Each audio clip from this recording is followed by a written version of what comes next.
Shonda Rhimes got me locked in with The Residence. I love a whodunit, especially one that plays with the audience like the movie Clue. Anytime we're given an analytical and observant detective, I'm in. Cordelia Cup, you got me. I love how each detective has something that separates them from each other, like Sherlock or Poirot. My favorite thing about Cordelia Cup is how she uses her hobby of birdwatching within her line of work as well. We see just how detail-oriented she is. And the writing of the character is so strong that the way she shows us she's detail-oriented isn't through some long monologue. It's the way she recalls little details that we saw as the audience but thought nothing of. And if you don't know the premise of the show, there's a murder that takes place at the state's dinner at the White House. The head usher that runs the entire staff that runs the White House, the literal house that the folks live in, is murdered, and they're trying to figure out who did it. You know how they say you can make an anime about anything? Shonda Rhimes shows you can do that with a TV show as well. Because I don't care about the White House, but you see this community of people that do, that dream of working in the White House, and how the staff consists of butlers, engineers, chefs, all these people to keep this house running. And you see that these staffers all have a community, right? They're the ones that stay in the house. The administration may change, but they're the ones that stay. And even though they may fight amongst each other, they're still a team. And when it comes down to it, it's us, that team,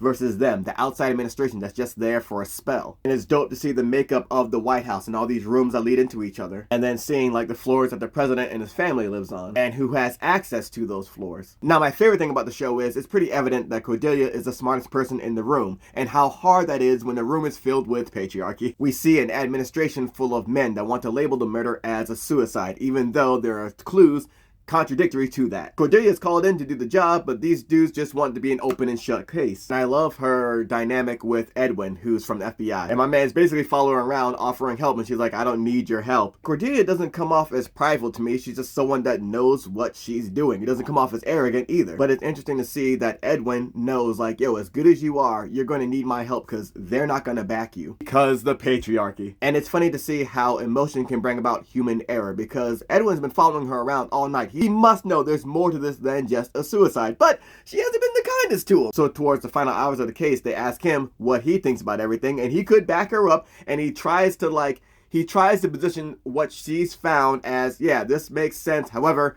I just think it's a suicide. And that failing gets revisited later on in the series too, because he does apologize for it. Then we see when they're working together again how familiar he is with the way she approaches things. So now he knows how to follow her lead, because he knows, yo, she's gonna get results.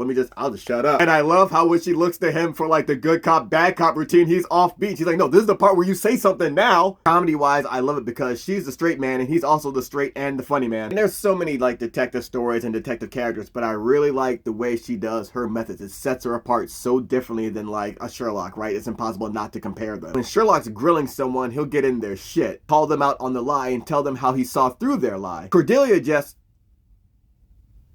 that stare just gets people to break, because what do you do when someone's just looking at you and you say you're telling the truth, but you're not sure if they're believing you because it's just silence, and that silence gets to you because